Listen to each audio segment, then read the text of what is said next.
The claim that animal experimentation is necessary for medical progress is widely asserted and seldom questioned. The argument for the necessity of animal models usually goes something like this.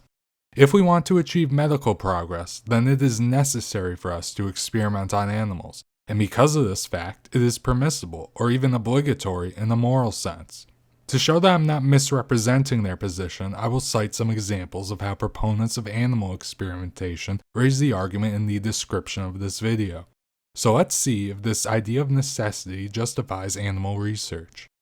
Upon basic reflection, animal models are obviously not necessary, as we have the choice to stop using them and utilize methods such as cultured cells or organs on a chip. However, when proponents of animal experimentation use the word necessary, they mean it in a practical or instrumental sense.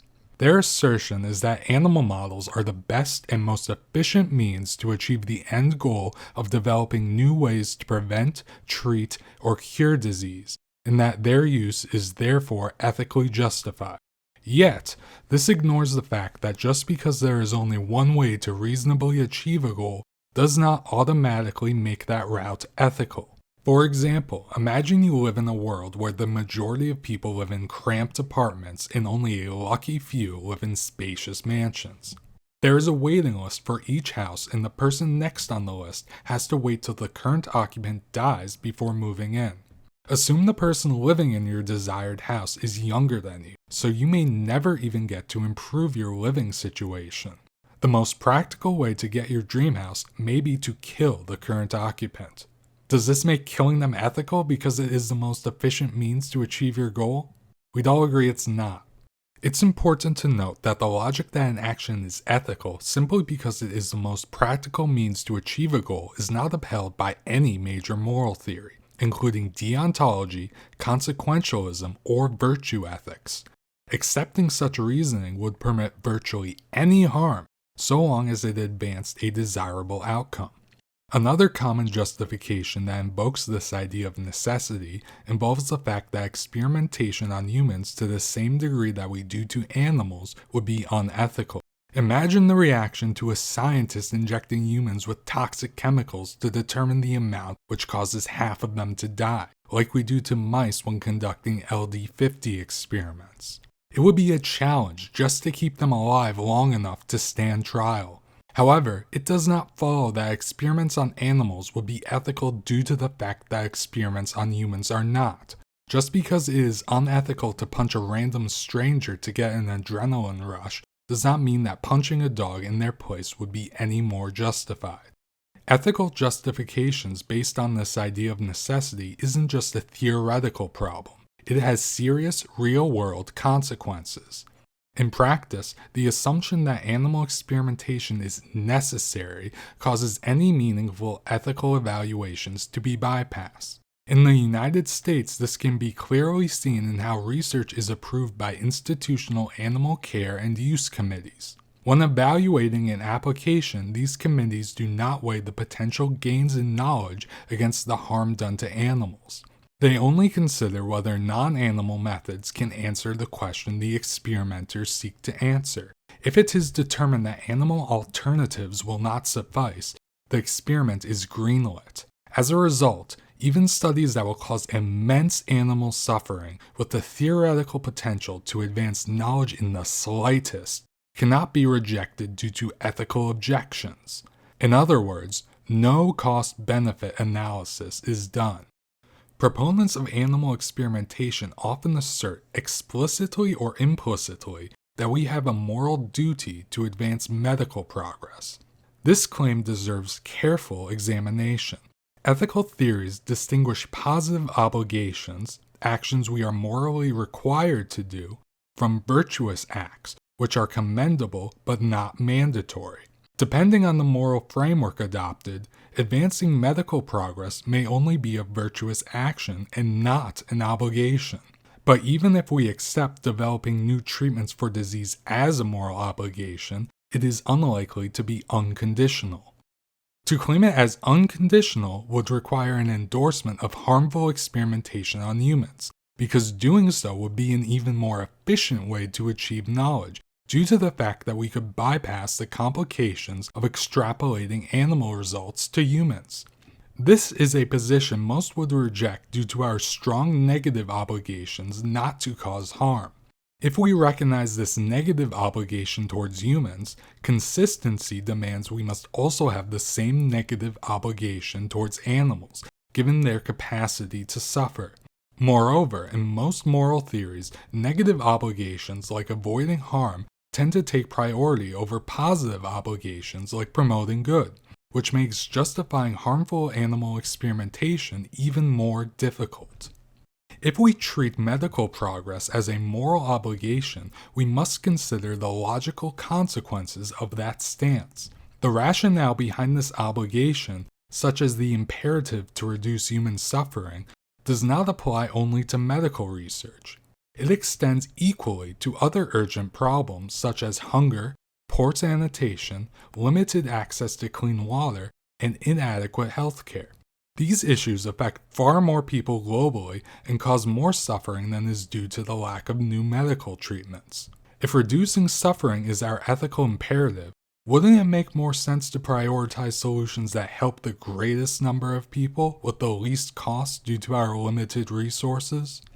The evidence would support this reasoning. A study examining the decline in mortality from infectious diseases in the US between 1910 and 1984 found that only 3.5% of the improvement could be credited to new medical interventions. The bulk of progress came from public health measures, like better sanitation and improved nutrition. Additionally, even within medical innovation, animal experimentation played only a partial role. Non-animal methods were also crucial in the development of new treatments. This raises serious questions about the practical implications that arise if we consider medical progress as an obligation. If we were to assume that medical progress is an unconditional moral obligation, even more problems arise due to the question of how rapid the pace of progress would be mandated. How would one even determine at what rate we are morally obligated to advance knowledge? Furthermore, a moral imperative to achieve medical progress at as high as a rate as possible would have different implications than that of a steady or slow rate. The requirement of fulfilling maximal progress would imply we should divert spending from other areas into animal research. Funding of public goods such as social safety nets, infrastructure, and the arts and humanities would need to be slashed to achieve such a high rate of progress. And what implications would this have on an individual level? Should aspiring artists give up their dreams and follow a moral obligation to become animal experimenters? If one were to prove that medical progress was to be achieved at a more balanced rate, that would be an admission that it should be restrained by other moral goods. If it should be restrained by other moral considerations, it must also be constrained by the welfare of animals used in research. On base value, one of the most persuasive arguments for the necessity of animal experimentation is that we should cause the least amount of harm to advance medical progress. It is argued that the utilization of animals would produce less overall harm than if we used humans. However, this argument fails in many respects. First, the suffering induced on animals may be greater due to the sheer number of animals used in research, due to the fact that experimentation on humans would produce more reliable data and would therefore require less individuals to be used and harmed. Additionally, there are cases where using a human for an experiment would result in less suffering if we assumed elevated cognition causes higher degrees of suffering. For example, a chimpanzee would suffer more than a severely mentally disabled human with less cognitive power. However, it may not be the case that higher cognition causes more suffering. In fact, it is likely in many cases higher intellect can actually reduce suffering. When animals experience pain, they cannot abstract mentally the fact that it will eventually end, as a being with higher mental faculties can. Animals also have no way of diverting their focus away from pain like humans have. A person being tortured could focus on happy memories to distract them from their suffering. Additionally, if the person had beliefs in a higher power, they could focus on their belief that their death could usher them into an eternal paradise. Animals do not have this luxury, and likely cannot focus on anything else but the pain they are experiencing in the current moment. If at this point you still believe animal experimentation is justified due to necessity, I will challenge you with a logical consistency test. This test is referred to as name the trait argument. It goes like this. If you believe that animal experimentation is justified, you are required to name the trait that, if present in humans, would cause them to lose moral value and justify their use in non-consensual medical experimentation. For example, one may argue mouse intelligence as the trait. The person making this claim would therefore have to concede that utilizing a mentally disabled human with the intelligence comparable to that of a mouse would be ethically justified. This is a position that very few people would be willing to accept. Another may argue that the ability to reciprocate the social contract as the trait. To be consistent, they would have to view experimentation on infants, who obviously lack this capacity, to be ethical. If you think you can name the trait you think would justify animal use in research, leave it down in the comments and we can discuss the implications. As demonstrated, the justification of animal experimentation due to practical necessity does not make logical sense. If you enjoyed the video, like and subscribe, leave a comment, and share. Thank you for watching.